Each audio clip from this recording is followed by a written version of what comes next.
Hi folks, welcome back to Stacey Can. Today I am pressure canning some chickpeas or garbanzo beans. They're the same basically. Now, as you can see, I've been overnight soaking these, and which more on that in a little bit. But the amount, as I go over all of this information, please follow along down below in the show notes, and while you're down there, hit like and subscribe because that does help. The amount of beans that you need for 9 pints is 3 1/4 pounds of dried beans. If you're going to use quarts, you would need 5 pounds for 7 quarts. So that gives you kind of an idea when you're shopping and collecting your beans how much you need for the amount. You also need some salt, which is optional. You don't have to add salt. I choose to add salt because I think it adds just enough flavor, and you only need 1/2 teaspoon per pint and a teaspoon per quart, which is not a lot of salt for a thing of beans, and you can reduce that amount a little bit if you'd like as well. But I found if you don't add some salt to the beans, I end up adding more salt to the dish I'm making because they're just really bland and really flat tasting, which is kind of strange. So I'm gonna draw my hand here. The tools that you need are, so again, optional with salt. The tools that you need are a funnel here, and I'm using a 1-inch Headspace. I'm using a thermometer here because I will check the temperature of my canner to make sure it's 180 degrees before I put in my hot packed jars. I have got my chopstick for bubbling, my jar lifter, my ladle here, Headspace tool just to double check on the measurements there. And I've also got a ruler that I like to use when I am using the pressure canner here. I like to filling it. We're using 3 to 4 inches of water in the canner, and it just helps me measure. That's what I need for me to measure out what the amount of water that's needed, because we're doing a 75 minutes for pints or 90 minutes for quarts. So I also have some vinegar here, which I will use to clean the rims prior to putting on the lids and the rings, and also a couple splashes in here in the canner before pressure canning, just to kind of, it helps keep the canner clean. You don't need to do that, but I do. So, and then again, you need your lids, rings, jars, etc. for that. So, with all that, let's go ahead. Oh, and a colander. You need a colander because we're going to be draining these and starting anew. And your pressure canner, obviously. So with all that, let's go ahead and get started. First thing we're going to do is drain the beans here. And while draining, I am going to rinse them as I go, just to make sure we get them nice and clean. And you do want to pick over your beans. Make sure to pull out anything that looks like a stone or just a wonky looking bean. Got them rinsed, and we're putting them back in the pot and then covering this with water. Got the beans covered with some fresh clean water and probably about 1 inch high. And I've kicked the heat up to high, and we're gonna bring this to a boil.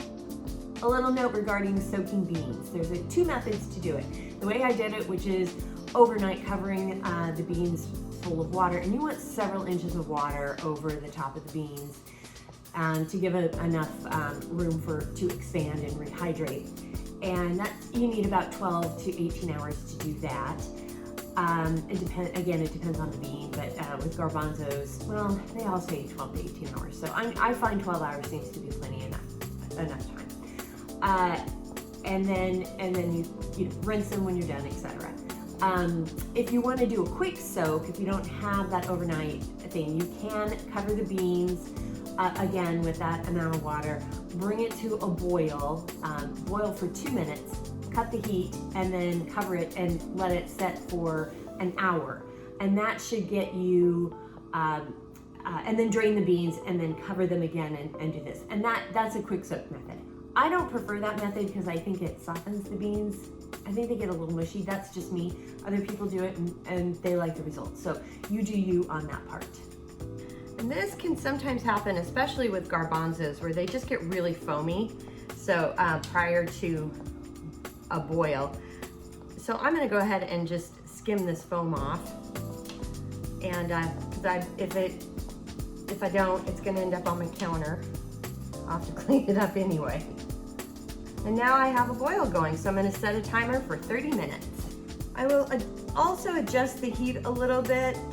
You don't need a rolling boil, but I'm just adjusting the heat so it doesn't boil over. Okay, so I've got the jars heating up in the canner. They're at 180 degrees. And I'm using my 1-inch Headspace funnel here. I am scooping up just a healthy ladle full of beans here. I think this is like a cup and a half. Don't quote me on that. I'll double check. And then adding some of the liquid here into the jar with the beans. And then I also have a kettle with hot boiling water, and I'm filling it to a 1-inch Headspace. I'm leaving extra room in here, and then I'm bubbling here. The reason why I'm not filling it all the way up with beans is because these beans are gonna continue to expand in the jar when they're in the pressure canner, absorbing more water. If I give them a little bit more room to do that, they're gonna just still be loose in the jar, which is what I prefer. I would rather that than have them packed tightly, because when they're packed tightly, they can get mushy. And I like my chickpeas and garbanzo beans to be not packed and mushy, but a little bit looser and a little tougher when you bite into them, and not as mushy. And I'm cleaning the rim with my vinegar water here. I'm also gonna add a half of a teaspoon of salt. Again, that's optional, you don't have to do that. Putting on my lid and my ring, and I'm not heating the lids today because they're going in the pressure canner. I just don't with the pressure canner. And then carefully, the jars are hot, so just carefully lift it into the canner.